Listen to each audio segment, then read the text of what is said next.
పేరు కూడా దియా దియా స్వరూప్ కదా వచ్చేలా చేశారు ఆ టైంలో నేను మీ professor. Halo sahabat, Assalamualaikum. Semoga sehat selalu dan senantiasa berbahagia. Terima kasih sudah subscribe dan menonton video LK21 Revive.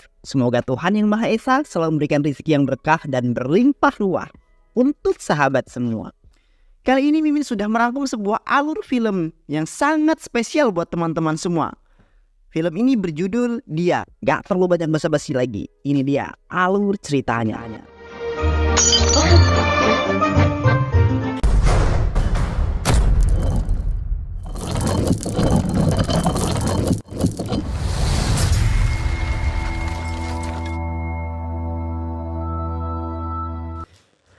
Di awal film kita akan diperlihatkan dengan seorang wanita cantik bernama Dia. Dia merupakan seorang mahasiswa S1 di sebuah universitas di India. Dia sangat tertarik dan jatuh cinta kepada seorang pria bernama Rohit. Sejak awal dia melihat Rohit di perpustakaan. Dia selalu diam dan melirik Rohit. Si Rohit ini merupakan seorang mahasiswa di kampus yang sama dengan dia. Hanya saja Rohit adalah mahasiswa S2. Rohit yang sangat terkenal di kampusnya karena Rohit adalah pria tampan dan cerdas. Banyak wanita yang memperhatikan Rohit secara diam-diam. Suatu hari saat dia sedang melakukan sebuah praktikum kimia di laboratorium, tiba-tiba dia melihat Rohit datang. Seketika dia terpana melihat si Rohit. Suatu hari si Rohit pun melukis wajah seorang wanita dan hasil lukisannya ini dipamerkan di majalah dinding. Terlihat lukisan Rohit sangat indah dan membuat semua orang terkesan, terkecuali si Dia. Karena kecemburuannya itu, si Dia ini kemudian mencuri lukisan itu dan membawa ke rumahnya untuk disimpan secara sendirian. Hal ini bertujuan agar wanita lain tidak bisa melihatnya. Namun atas perbuatannya itu kemudian si Dia merasa tidak enak dan akhirnya si Dia ini kemudian meminta maaf kepada Rohit. Dia pun berniat untuk menemui Rohit dan meminta maaf karena telah mencuri lukisan tersebut.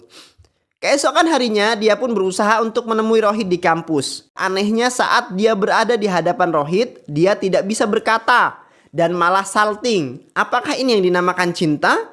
Dan dia sangat malu untuk mengungkapkan perasaannya karena dia takut Rohit tidak menyukainya. Namun setelah berpikir berkali-kali, dia yang tidak bisa terus-terusan memendam rasa kepada Rohit, akhirnya dia memberanikan diri berbicara langsung dengan Rohit. Pada akhirnya dia pun berhasil berbicara dengan Rohit. Walaupun awalnya dia sangat malu dan mereka berdua pun ngobrol panjang. Namun dia belum berani mengungkapkan perasaannya kepada Rohit. Hari demi hari pun berlalu. Karena seringnya bertemu dan ngobrol bersama, akhirnya mereka pun menjadi semakin dekat. Dia pun berusaha untuk menarik perhatian Rohit dengan menggunakan pakaian yang paling bagus. Pada suatu hari, dia pun memutuskan untuk menunggu Rohit di kampus. Setelah beberapa jam menunggu, dia mulai jenuh karena Rohit tidaklah kunjung datang. Dia pun mulai khawatir sehingga dia memutuskan untuk pergi menemui teman Rohit. Lalu ia pun bertanya tentang Rohit kepada temannya. Temannya Rohit berkata bahwa Rohit berhenti kuliah dan dia bekerja di Korea. Mendengar hal itu, membuat dia sangat sedih atas kepergian si Rohit.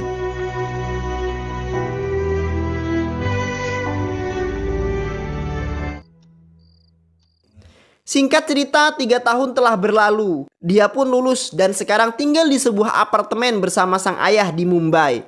Sejak kejadian saat itu, dia tidak pernah lagi melihat Rohit. Saat sedang naik lift, dia melihat seorang pria seperti Rohit. Tentu saja membuatnya merasa bingung.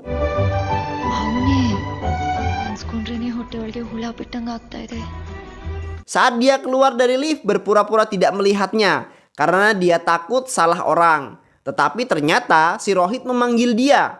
Dan ia berkata bahwa jika kita adalah satu kampus dan aku pernah melihatmu saat meledakkan tabung kimia di laboratorium.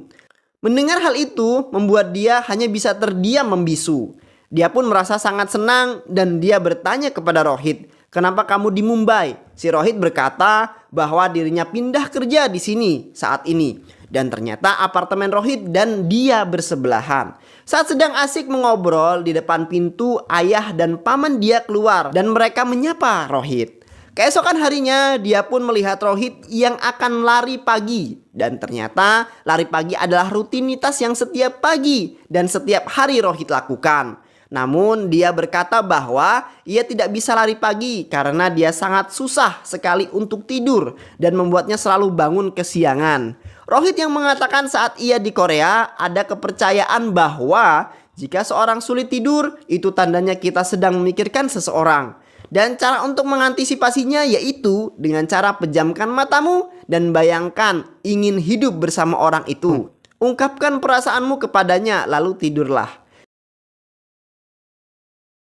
Seiring berjalannya waktu mereka berdua semakin dekat dan semakin akrab. Namun pada suatu hari dia melihat Rohit memeluk wanita lain di sebuah pantai. Melihat hal itu dia sangat terluka dan kecewa kepada Rohit. Dia sangat sakit hati kepada Rohit dan ia pun merobek lukisan Rohit yang saat itu ia curi. Dia sangat-sangat kecewa.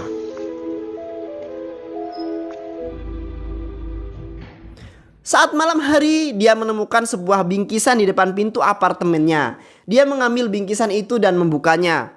Betapa terkejutnya dia, ternyata isi dari bingkisan tersebut adalah lukisan wajahnya. Dan dia juga menemukan sebuah surat dari dalam bingkisan tersebut. Ternyata bingkisan itu merupakan pemberian dari Rohit. Dan isi dari surat itu adalah ungkapan hati dan perasaan Rohit kepada dia. Rohit mengungkapkan bahwa Rohit menyukai dia dari saat kuliah dulu. Setelah membaca surat itu dia pun merasa terbunga-bunga dan dia pun menemui Rohit. Dia bertanya kepada Rohit siapa gadis yang ia peluk saat di pantai. Lalu Rohit pun menjelaskan kepada dia bahwa itu adalah teman kantorku yang mengatakan cintanya kepadaku. Aku menolaknya dan mengatakan aku sudah mempunyai seseorang gadis yang membuat aku melupakan semua gadis di dunia ini. Mendengar hal itu membuat dia sangat berbunga-bunga. Yang awalnya benci kini menjadi cinta. Dan akhirnya mereka pun menjadi sepasang kekasih. Keesokan harinya mereka berdua pergi ke bioskop untuk menonton. Terlihat dari wajah dia sangat senang sekali dan sangat mencintai Rohit. Begitu juga dengan Rohit. I love you ಅಂತ ಹೇಳಿರ್ತಿದ್ದೆ ಇವತ್ತು ನೀನು ಹೇಳೋದಿರ್ಲಿ ನಾನು ಒಂದು ಸ್ಪರ್ಶ ಸಾವಿರ ಪದಗಳಿಗೆ ಸಮಿ ಟು ಅಂತ Setelah selesai menonton, Rohit berkata kepada dia bahwa ia akan melamarnya. Namun tiba-tiba mereka berdua pun mengalami kecelakaan dan langsung dibawa ke sebuah rumah sakit.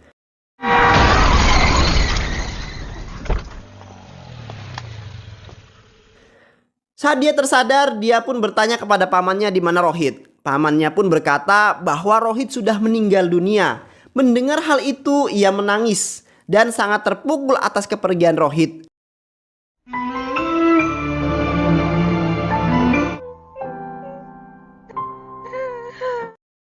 Dia terus merenungi kematian Rohit. Dia sangat-sangat sedih dan terpukul sampai dia pun nekat melukai tangannya sendiri.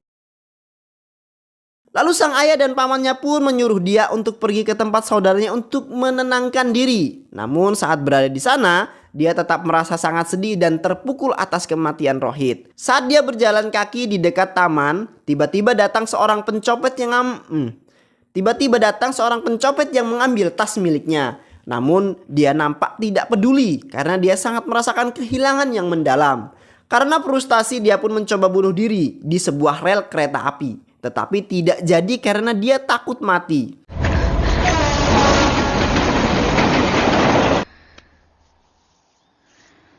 Lalu tiba-tiba teleponnya berbunyi dan ternyata itu adalah seorang pria bernama Adi. Adi berkata, ia merebut kembali tas milik dia dari copet. Saat aku mencarimu tapi kau menghilang. Namun dia menjawab, aku tidak mau tasku. Ambil saja untukmu dan jangan menelpon aku lagi. Si Adi pun merasa heran dengan sikap si dia. Nah, si Adi ini merupakan anak yang sangat baik hati. Adi sangat sayang dengan ibunya. Adi hidup bersama ibunya yang berprofesi sebagai seorang dokter. Saking sayangnya terhadap sang ibu, Adi memiliki sebutan khusus untuk sang ibu. Adi memanggil ibunya dengan sebutan Laki. Si Adi sangat suka dengan motor klasik. Namun si ibu tidak suka karena ia tidak mendapatkan izin dari sang ibu. Ia pun mengubur harapannya untuk mempunyai motor impian. Keesokan harinya, Adi pergi mengantar ibunya ke rumah sakit. Secara kebetulan di rumah sakit, ia mendengar suara yang memanggil nama seorang pasien bernama dia. Adi pun mencoba menunggui dia. Saat ia melihat di sampingnya, ternyata benar saja wanita itu adalah dia. Lalu dengan segera si Adi pun pergi ke rumah untuk mengambil tas milik dia di rumahnya. Namun saat Adi kembali ke rumah sakit, ternyata dia sudah pergi. Sore harinya saat Adi menjemput ibunya pulang, Adi mengobrol dengan ibunya sambil merayu ibunya untuk memberikan izin membeli motor baru. Ibunya berkata bahwa ibu tidak suka kau membeli motor itu. Mendengar hal itu membuat Adi sedikit kecewa, tetapi ia tetap menurut dengan sang ibu. Keesokan harinya Adi kembali mendatangi toko motor klasik. Namun tiba-tiba para karyawan motor itu berkata kepada Adi, "Selamat ya Pak, motor ini sekarang sudah menjadi milik Anda." Adi pun merasa bingung dan ternyata sang ibu secara diam-diam sudah membeli motor itu. Dan ternyata saat kemarin ibunya berkata ibu tidak suka kau membeli motor itu, ibu lebih suka ibu yang membelikannya untukmu. Masya Allah, inilah ya kecintaan seorang ibu kepada seorang anak. Adi pun merasa sangat senang. Di malam harinya Adi menulis sebuah surat yang ia tulis khusus untuk sang ibu. Adi pun mulai membacakan isi dari surat itu kepada ibunya. Ibunya bertanya, "Mengapa kau tidak pernah memanggilku ibu? Kenapa kamu selalu memanggilku laki? Apakah karena nama ibu Laksmi?" Adi pun menjawab, jawabannya adalah di akhir surat ini. Lalu Adi pun melanjutkan membaca suratnya. Tetapi belum juga membacakan full seluruh suratnya, datanglah teman-temannya yang mengajak Adi untuk nonton ke bioskop. Sehingga Adi pun memutuskan untuk melanjutkan nanti. Adi pun pergi bersama teman-temannya menonton dan secara kebetulan bertemu lagi dengan dia. Mereka duduk bersebelahan. Adi pun bertanya kepada dia, "Mengapa kau meninggalkanku di rumah sakit? Aku sudah susah payah berlari ke rumahku dan mengambil tasmu. Tapi tidak ada. Aku juga terluka saat mengejar pencuri itu." Adi pun meminta kepada dia untuk ikut dengannya mengambil tasnya agar permasalahan tas ini cepat selesai. Dan dia pun menyetujuinya. Setelah selesai nonton bioskop, mereka berdua pergi ke rumah Adi. Saat di tengah jalan mereka pun berbicara. Ia berkata bahwa tidak pernah mengira akan berjumpa lagi denganmu. Hidup ini penuh dengan kejutan dan keajaiban. Namun dia tidak setuju dengan perkataan Adi. Dia mengatakan hidup ini penuh dengan masalah dan rasa sakit. Adi membalas, "Oke kalau begitu. Sekarang kau mau ikut denganku, akan aku tunjukkan tempat di mana semua orang bahagia tanpa masalah." Adi mengajak dia ke sebuah kuburan. Di sana Adi mengatakan disinilah tempat semua orang bahagia tanpa masalah. Adi juga berkata bahwa pasti akan selalu ada masalah. Dan hidup adalah tentang mengatasi masalah dan menjalani kehidupan. Lalu dia menceritakan masa lalunya kepada Adi. Adi berkata kepada dia agar dia menerima kenyataan dan hidup dengan damai. Malam harinya saat dia sedang tidur, tiba-tiba si Adi menelponnya dan dia menyuruh dia untuk keluar dari rumah. Dan ternyata si Adi memberikan sebuah surprise untuk dia karena hari ini ulang tahun dia. Dia merasa bahagia dan berterima kasih kepada Adi. Happy birthday to you. Happy birthday dear. Thank you, Adi. Thank you so much. Setelah merayakan ulang tahun, mereka berdua ngobrol. Dia sangat berterima kasih dan dia berkata bahwa sekarang teman baikku hanya kamu. Aku tidak ingin mengubahnya menjadi cinta. Aku sudah cukup menderita karena cinta. Adi pun menanyakan dan berkata, kalau begitu kita akan terus menjadi teman sampai ulang tahunmu yang ke-99. Seiring berjalannya waktu, mereka berdua kemudian mereka pun semakin dekat. Namun pada suatu hari dia mengatakan bahwa dirinya harus kembali ke Mumbai dan mungkin tidak akan kembali lagi ke sini. Dia lalu memberikan sebuah kacamata kepada Adi sebagai hadiah perpisahan. Namun Adi meminta maaf karena ia tidak memberikan hadiah. Lalu dia berkata bahwa Adi tidak usah memberikan aku sebuah hadiah. Karena bagiku dirimu adalah hadiah terbaik untukku. Karena Adi, dia sekarang bisa tersenyum dan hidup kembali. Lalu Adi pun mengantarkan dia ke stasiun kereta. Dan saat di dalam kereta, telah tiba saatnya untuk Adi dan dia berpisah. Lalu Adi pun langsung pergi meninggalkan dia yang sedang tertidur di dalam kereta. Adi pergi tanpa mengucapkan sepatah kata pun. Adi sangat sedih karena ia akan merindukan dia. Saat meninggalkan kereta, Adi pun mencoba menoleh ke belakang dengan berharap dia melihat dirinya dari jendela. Tapi jendela ditutup rapat dan pada saat kereta api sudah mulai jalan, ternyata dia tidak benar-benar naik kereta. Saat Adi turun, dia pun ikut turun. Dia menunda keberangkatannya agar bisa menghabiskan waktu bersama Adi. Tanpa membuang waktu lama, Adi pun mengajak dia ke rumahnya bertemu dengan sang ibu. Adi meminta dia untuk beristirahat di rumahnya dulu karena dia pasti sangat lelah. Sementara Adi pergi ke rumah sakit mengantarkan ibunya bekerja. Saat di rumah sakit, Adi pun melanjutkan kembali untuk membaca isi surat pada ibunya. Namun belum selesai membaca, tiba-tiba pembantu Adi menelpon dan berkata bahwa dia demam. Mendengar hal itu, Adi pun langsung pulang dan melihat dia. Kemudian di malam harinya Adi berkata kepada dia bahwa susah tidur.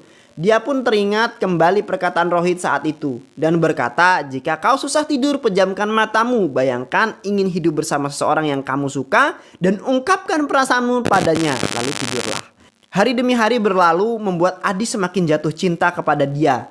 Adi lalu curhat kepada ibunya, lalu sang ibu menyuruh Adi untuk menyatakan cintanya kepada dia.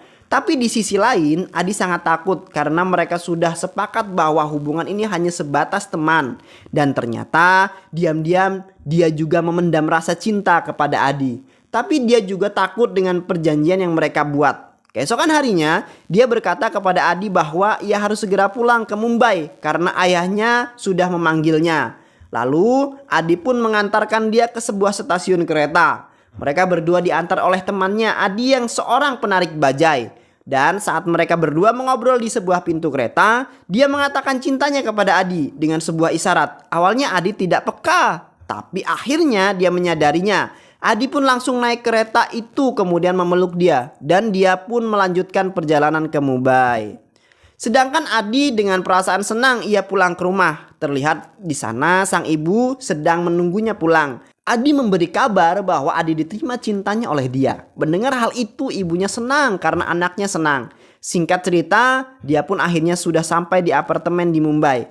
Namun tiba-tiba, jeng jeng, Rohit menyapa dia dari belakang. Dia pun sangat kaget dan bingung. Ia tak tahu harus sedih atau bahagia. Dan terungkap fakta bahwa ternyata selama ini Rohit masih hidup. Saat kejadian kecelakaan itu, Rohit mengalami cedera otak yang sangat kemungkinan untuk selamat sangatlah kecil. Lalu dibawa ke Singapura untuk menjalani pengobatan dan terapi. Sang ayah yang saat itu tahu bahwa dia sangat mencintai Rohit, ayahnya menyuruh sang paman memberitahu dia bahwa Rohit meninggal dunia. Ayahnya khawatir dia akan menunggu lama kesembuhan Rohit. Hal itu terpaksa ia lakukan untuk membuat dia tak terlalu berharap kepada Rohit. Dan dengan mengabarkan Rohit meninggal dunia, dia hanya akan sedih beberapa hari saja. Dan kalaupun nanti Rohit sembuh, ayahnya akan menikahkan dia dengan Rohit. Hal itu kemudian membuat ayahnya harus berbohong kepada dia. Dan karena sekarang Rohit sudah sembuh, ayahnya berencana menikahkan dia dengan Rohit. Dia yang tidak tahu harus bagaimana, entah harus senang atau sedih. Karena dia sekarang mencintai Adi, Rohit pun memeluk. Dia hanya bisa menangis. Lalu dia pun menelpon Adi dan menceritakan semuanya kepada Adi. Mendengar hal itu, Adi sangat kecewa dan sakit hati. Adi berkata bahwa dirinya tidak bisa hidup tanpamu. Dengan perasaan sedih, marah, pokoknya campur aduk. Adi pun meminta dia untuk menikah dengan Rohit dan berbahagia dengannya. Jangan pikirkan aku ikhlas asalkan kau bahagia. Adi pun meminta dia untuk hapus nomornya dan jangan pernah menelponnya lagi. Adi pun sangat sedih dan kecewa. Ia sangat mencintai dia. Sementara itu dia pun terus menangis dan bingung harus bagaimana. Lalu dia pun menelpon saudaranya. Dia juga menelpon Adi dan meminta Adi untuk berangkat bersama saudaranya dia untuk ke pernikahan dia dan Rohit. Adi pun sangat terkejut karena pernikahan dia terjadi begitu cepat. Lalu Adi pun meminta izin kepada sang ibu untuk datang ke pernikahan dia. Tapi ibunya melarang karena ibunya tidak ingin anak kesayangannya lebih sakit hati lagi. Keesokan paginya, pada saat pagi itu sang ibu kemudian pergi ke kamar Adi. Namun saat di sana ternyata Adi sudah tidak ada lagi di kamarnya. Lalu Adi menelepon sang ibu dan meminta maaf karena ia tidak patuh kepadanya.